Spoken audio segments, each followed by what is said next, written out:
Hello students, यह Lucent सामान्य ज्ञान का 18वां संस्करण है और पूरा बुक हम लोग कवर कर रहे हैं। जैसा कि आप जानते हैं कि लूसेंट जीके को प्रतियोगी परीक्षाओं का ग्रंथ माना जाता है, क्योंकि यह बुक मुख्य रूप से उन सभी परीक्षाओं के लिए उपयोगी हो जाता है जहां स्टैटिक जीके से सीधे प्रश्न पूछे जाते हैं, जैसे एसएससी, रेलवे, एनडीए, सीडीएस और सभी स्टेट पीसीएस के प्रीलिम्स के एग्ज़ाम्स। इन सभी में आपको लूसेंट से ही प्रश्न देखने को मिलते हैं।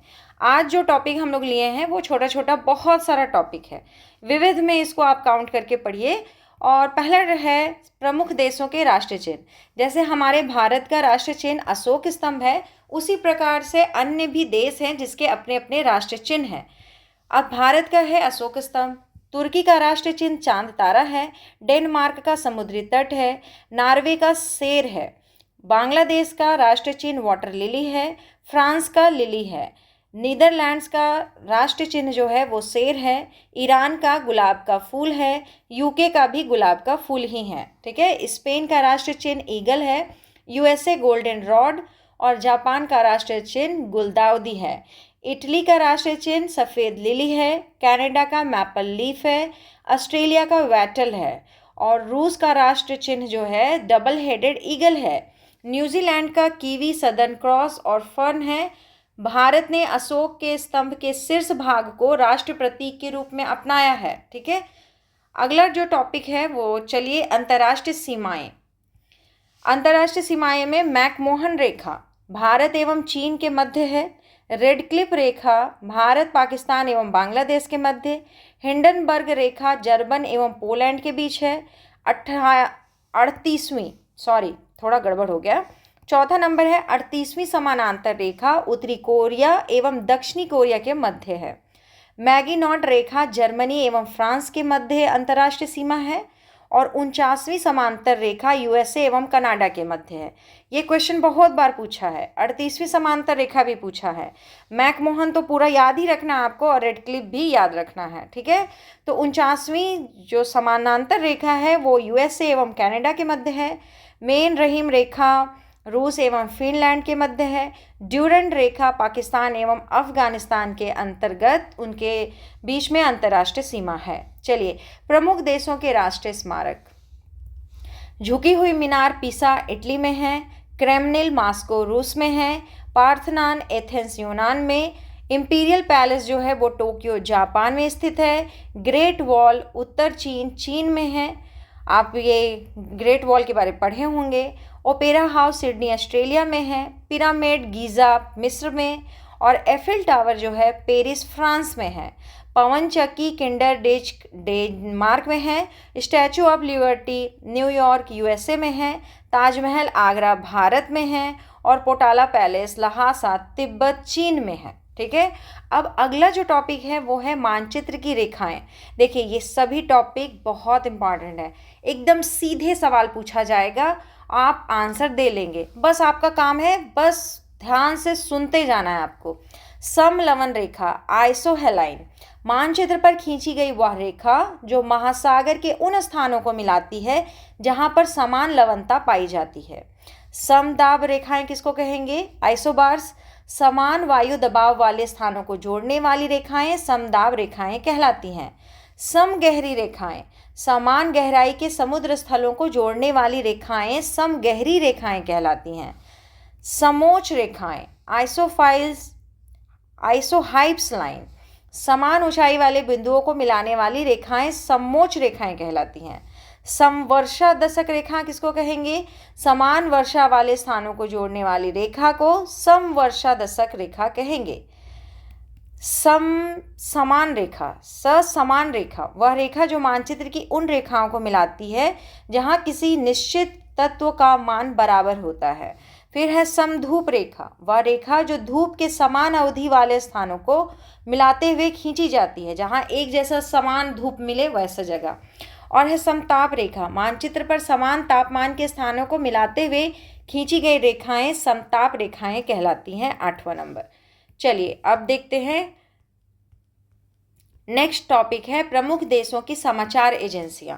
ठीक है, तो यूएसए में चलता है एसोसिएट प्रेस, ब्रिटेन का समाचार एजेंसी का नाम है राइटर्स, रूस का है तास, मलेशिया बर्रामा। इटली का जो समाचार एजेंसी है उसका नाम है अंसा। इजराइल वाले का नाम है इतिम। फ्रांस का जो समाचार एजेंसी है उसका नाम है एपीएफ। भारत का नाम है, मतलब भारत में जो समाचार एजेंसी है उसका नाम है press trust of India, PTI. Bharat में एक और है समाचार भारती। चीन में है सिन्हुआ, सिन्हुआ, ठीक है, सिन्हुआ। जापान में है क्योडो समाचार एजेंसी है। इंडोनेशिया का समाचार एजेंसी है अंतारा। ईरान का है इरना। जर्मनी का समाचार एजेंसी है डीपीए। और फिलिस्तीन का है वाफा। ऑस्ट्रेलिया है एपीपी। और रूस का है नोवोस्ती। पाकिस्तान का समाचार एजेंसी का नाम है यूपीपी। मिस्र का है मेना। क्या नाम है इसका? मिस्र वाले का मेना नाम है। भारत में है यूनिवार्ता। भारत में यूनाइटेड न्यूज़ ऑफ इंडिया भी है, यूएनआई, इसका रिपोर्ट ज़्यादातर लोग मान के चलते हैं। यूएसए है यूनाइटेड प्रेस इंटरनेशनल, यूपी, ठीक है। नेक्स्ट है प्रमुख देशों के सरकारी दस्तावेज। किस देश के दस्तावेज को क्या कहा जाता है, ठीक ना। तो पहले देखिएगा ग्रीन बुक किसको कहते हैं। इटली और ईरान की सरकारी रिपोर्ट या प्रकाशन को ग्रीन बुक कहा जाता है। ऑरेंज बुक किसको कहते हैं? नीदरलैंड सरकार की रिपोर्ट या प्रकाशन को ऑरेंज बुक कहते हैं।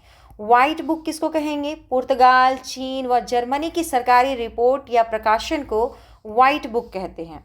और वाइट पेपर ब्रिटेन और भारत सरकार की किसी विशेष विषय पर रिपोर्ट आएगी तो उसको हम लोग बोलेंगे वाइट पेपर। डिफरेंस है वाइट बुक में और वाइट पेपर में। हम लोग का जो भारत का है वो आपका वाइट पेपर है, और हम लोग ब्रिटेन से ही बहुत सारा रूल रेगुलेशन लिए हैं, इसलिए ब्रिटेन का भी याद रखने में आपको आसानी हो जाएगा।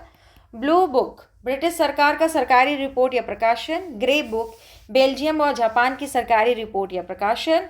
येलो बुक किसको कहेंगे? फ्रांस सरकार की सरकारी रिपोर्ट या प्रकाशन को कहेंगे। और जॉइंट पेपर दो या दो से अधिक सरकारों की संयुक्त रिपोर्ट या प्रकाशन को हम लोग जॉइंट पेपर कहते हैं, ठीक है। नेक्स्ट चलिए, विभिन्न देशों के राजनीतिक दल। आपके भारत में भी बहुत सारा राजनीतिक दल है, उसी प्रकार से अन्य देशों में भी राजनीतिक दल होते हैं। जैसे यूएसए में दो प्रमुख पार्टी का नाम हमेशा सुनते हैं हम लोग, रिपब्लिकन पार्टी और डेमोक्रेटिक पार्टी की। और दूसरा है इराक। इराक है bath party. Israel labour party, Likud party, Hadash party, सास पार्टी।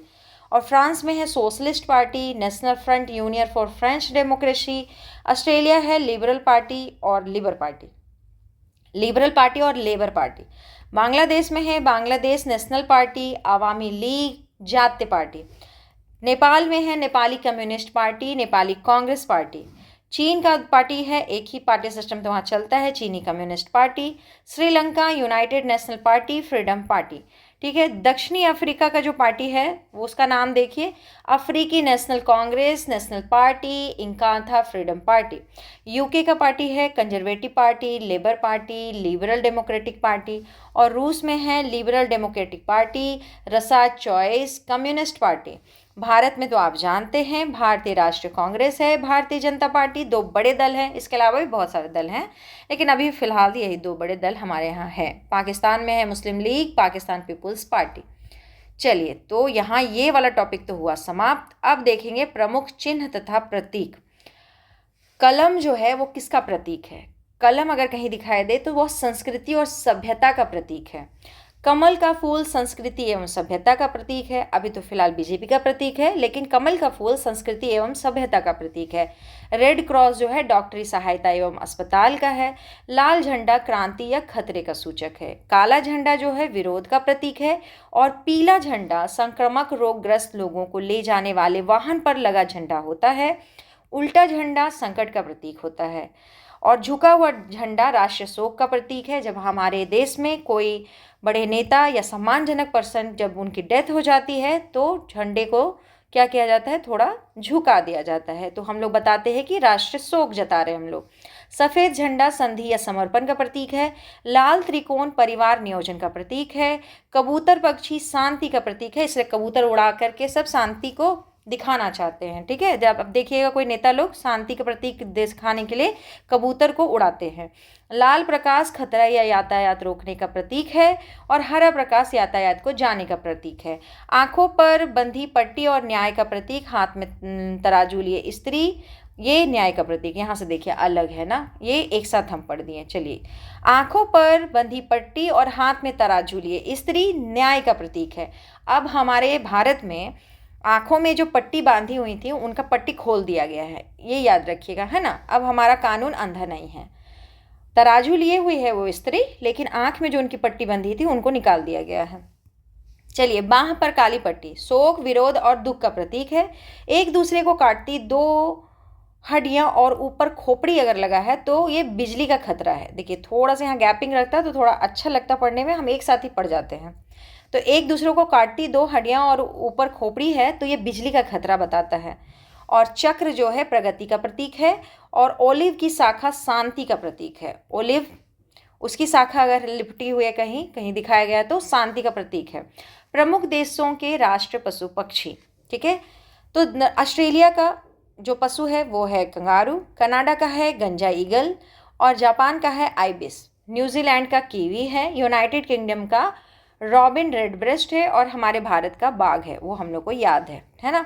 विश्व की अंतर्राष्ट्रीय विमान सेवाएं, ये बहुत ज़्यादा तो आपको रटना नहीं है, लेकिन एक दो बार सुन लीजिएगा तो आपको जब ऑप्शन आएगा ना 4 तो आप एकदम डेफिनेटली टिक लगा लीजिएगा। इसलिए बहुत ज़्यादा परेशान नहीं होना है कि ये टॉपिक हम क्यों पढ़े, लेकिन इतना है कि बस पढ़ जाइए। आपका काम है समय दे देना, आप समय दे दीजिए, बाकी रिजल्ट अपने आप आता है। तो हम लोग सबसे पहले पढ़ेंगे अफगानिस्तान की विमान सेवा। एरियाना अफगान एयरलाइंस, संक्षिप्त में इसको AAA कहते हैं। Australia Queensland and Northern Territory aerial service, इसका फुल फॉर्म है QANTAS, संक्षिप्त नाम छोड़ के चलते हैं, ठीक है। Belgium, national Belgium airlines. Myanmar का जो एयरलाइन है उसका नाम है यूनियन ऑफ म्यांमार एयरवेज। पूर्वी अफ्रीका वाले का नाम है ईस्ट अफ्रीकन एयरवेज। फ्रांस का है एयर फ्रांस। ग्रीस वाले का जो अंतर्राष्ट्रीय विमान सेवाएं हैं उसका नाम है ओलंपिक एयरवेज। हांगकांग कैथी पैसिफिक एयरवेज। उसके बाद हंगरी का जो है उसका नाम है हंगेरियन एयरलाइंस। भारत का तो आप जानते हैं Air India. Indonesia Garuda Indonesian Airways नाम है। ईरान का एयर जो सिस्टम है उसको ईरान एयर कहते हैं। आयरलैंड वाले को आयरिस इंटरनेशनल एयरलाइंस एयर लिगनस कहते हैं। और इजराइल को EIAI कहते हैं, इटली इटालियन एयरलाइंस। जापान को जापान एयरलाइंस कहते हैं, और कुवैत का एयरलाइंस जो है उसको कुवैत एयरलाइंस कहते हैं। तो जिसका उसके नाम के साथ दिया है वो तो इजी है याद करना। लेबनान वाले को कहते हैं मिडिल ईस्ट एयरलाइंस। नेपाल का नाम है रॉयल नेपाल एयरलाइंस, और नीदरलैंड को कहते हैं KLM Royal Dutch Airlines. Netherland वाले को ऐसे भी डच कहते हैं। पाकिस्तान का जो एयरलाइंस है उसको बोलते हैं पाकिस्तान इंटरनेशनल एयरलाइंस, और फिलीपींस वाले को कहते हैं फिलीपींस एयरलाइंस। तो चलिए, यहाँ का तो ये टॉपिक ख़त्म हुआ। देखते हैं और दिया है, हाँ और है थोड़ा। चलिए, Poland police state air service इसका नाम है। रोमानिया का विमान सेवा ट्रांसपोर्टरी रिने रोमानी कहलाता है। स्कैंडिनेविया का स्कैंडिनेवियन एयर सिस्टम कहलाता है। सिंगापुर का विमान सेवा सिंगापुर एयरलाइंस कहलाता है। रूस का एरोफ्लोट कहलाता है। श्रीलंका का एयरलंका कहलाता है, ठीक है, बहुत बढ़िया है। स्विट्जरलैंड स्विस एयर, UK का ब्रिटिश एयरवेज और Jat, USA pan American Airways, और स्पेन का इवीरिया। पनामा जो है उसका विमान सेवा कोपा कहलाता है, और जर्मनी का विमान सेवा लुफ्थहांसा कहलाता है, ठीक है। बस आपका काम था सुन लेना। आप सुन लिए ना, तो जब आप परीक्षा में 4 ऑप्शन देखेंगे ना तो आप पहुंच जाएंगे आंसर तक। विश्व के प्रमुख समाचार पत्र एवं प्रकाशन स्थल, सब देश का अपना अपना समाचार पत्र है। कौन सा समाचार पत्र कहाँ से प्रकाशित होता है, जैसे कि द टाइम्स है वो लंदन से प्रकाशित होता है। डेली मिरर भी लंदन से प्रकाशित होता है। गार्डियन भी लंदन से प्रकाशित होता है। डेली मेल जो समाचार पत्र है वो भी लंदन से प्रकाशित होता है। ली फिगारो जो है वो पेरिस से प्रकाशित होता है, वो प्रकाशन स्थल है उसका। Izvestia Moscow, Dawn Karachi, the island Colombo से प्रकाशित होता है। ईस्टर्न सन सिंगापुर से निकलता है। अल अहरम काहिरा से उसका प्रकाशन होता है, और मार्डेका का जकार्ता से। नेक्स्ट है वॉशिंगटन पोस्ट, वो तो वॉशिंगटन से आएगा। द हिंदू चेन्नई से उसका प्रकाशन होता है। स्टार जोहान्सबर्ग, मैनेची सिम्पुन ये टोक्यो से इसका प्रकाशन होता है। अगला है हम लोग यहाँ तो 2 देख लिए थे, गार्डियन और डेली मेल लंदन से आता है। द ला मांद जो है वो पेरिस से प्रकाशन होता है। प्रवादा मास्को होना चाहिए ना, मास्को से। डेली न्यूज़ न्यूयॉर्क। ला रिपब्लिका रोम से। इंडिपेंडेंट लंदन से। तो लंदन से तो बहुत सारा बढ़िया बढ़िया समाचार पत्र हो गया, उसको थोड़ा याद रखिएगा। पीपुल्स डेली बीजिंग से प्रकाशित होता है। फाइनेंशियल टाइम्स लंदन से। न्यूयॉर्क टाइम्स न्यूयॉर्क से। और बांग्लादेश ऑब्जर्वर जो है वो ढाका से प्रकाशित होता है। द टाइम्स ऑफ इंडिया हमारे भारत से प्रकाशित होता है। खलीज टाइम्स जो है वो दुबई से प्रकाशित होता है। विश्व की प्रमुख गुप्तचर संस्थाएं। गुप्तचर संस्थानों का बहुत इंपॉर्टेंट रोल है। तो देखिए, सेंट्रल एक्सटर्नल लेंजा डिपार्टमेंट, ये चीन का गुप्तचर संस्था का नाम है। दूसरा है Australian Security and Intelligence organisation, ये ऑस्ट्रेलिया का गुप्तचर संस्था है। KGB और GRU रूस का है। ब्यूरो ऑफ स्टेट सिक्योरिटी दक्षिण अफ्रीका का है। ये है MI मिलिट्री इंटेलिजेंस 5 एवं 6 special UK branch joint intelligence organisation, ये UK का है। ठीक है, एक साथ हम पढ़ देते हैं, यही दिक्कत हो जाता है। MI मिलिट्री इंटेलिजेंस 5 एवं 6 special branch joint intelligence organisation, ये UK का है। ठीक है। इंटर सर्विसेज इंटेलिजेंस ISI महाबेकार, ये पाकिस्तान का है। रिसर्च एंड एनालिसिस विंग रॉ intelligence bureau IB central bureau of investigation CBI, यानी कि रॉ IB और CBI हमारे भारत का है। और central intelligence agency CIA federal bureau of investigation FBI, ये USA का है और इसको हम लोग बहुत सारे मूवीज़ में देखे हुए हैं। ठीक है, तो USA का कौन कौन है? CIA और FBI। मोसाद जो है वो इज़राइल का है। मुखबरात जो है मिस्र का है। नाइचो जापान का है। और सावाक जो गुप्तचर संस्था है वो ईरान का है। अल मुखबरात इराक का है। ठीक है, नेक्स्ट चलेंगे विभिन्न देशों की संसद। जैसे हम अपने देश के संसद को, पार्लियामेंट को संसद कहते हैं, तो बहुत सारा देश ऐसा है जिसको वो संसद नहीं कहता है, दूसरे नाम से पुकारता है। जैसे रूस अपने संसद को ड्यूमा कहता है। स्पेन अपने संसद को कोर्टेस कहता है। पाकिस्तान अपने संसद को नेशनल असेंबली बुलाता है। नेपाल राष्ट्र पंचायत कहता है। और मिस्र अपने संसद को पीपुल्स असेंबली कहता है। ठीक है, तो ये क्वेश्चन बनता है, इससे क्वेश्चन पूछे जाते हैं, इसलिए आप इस पर थोड़ा ध्यान रखेंगे और याद हो जाएगा आपको। अब हम लोग नेक्स्ट पेज पर चलते हैं, क्योंकि और थोड़ा सा और है। जैसे ब्रिटेन है, ब्रिटेन अपने जो संसद उसको पार्लियामेंट कहता है। जर्मनी वोन्स्टेक कहता है। मंगोलिया खुरल कहता है अपने संसद को। ईरान अपने संसद को मजलिस कहता है। ताइवान युवान। Israel Knesset. जापान अपने संसद को डाइट कहता है। और मालदीव मजलिस। स्वीडन रिक्सडाग। Norway starting. भूटान सोंगडू। और पोलैंड सोजिम। चीन का जो संसद है वो कहलाता है नेशनल पीपुल्स कांग्रेस। फ्रांस का नेशनल असेंबली कहलाता है। बांग्लादेश का संसद जातीय संसद कहलाता है। आयरलैंड का संसद डेल आयरन। और मलेशिया का दीवान निगारा। अफगानिस्तान का जो संसद है वो सोरा कहलाता है, ये याद रखिएगा। ठीक है, अफगानिस्तान, क्योंकि ये हम लोग का पड़ोसी है ना, थोड़ा ध्यान रखना पड़ेगा। स्विट्जरलैंड वाले को फेडरल असेंबली कहते हैं। और तुर्की अपने संसद को ग्रैंड नेशनल असेंबली बुलाता है। ऑस्ट्रेलिया पार्लियामेंट ही कहता है। USA कांग्रेस।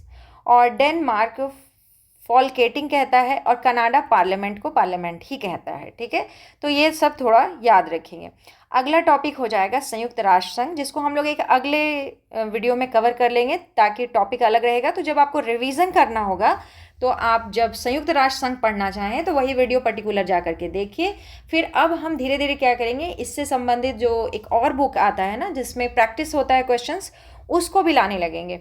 इसलिए आप पूरा वीडियो को देखा कीजिए और कमेंट कीजिए कि आपको प्रैक्टिस वाला बुक भी कवर करना है, तो कंफर्म हम उसको भी करा देंगे। ठीक है, चलिए, अगर वीडियो पसंद आता है तो ज़रूर से लाइक कर दिया कीजिए, चैनल सब्सक्राइब कीजिए। धन्यवाद।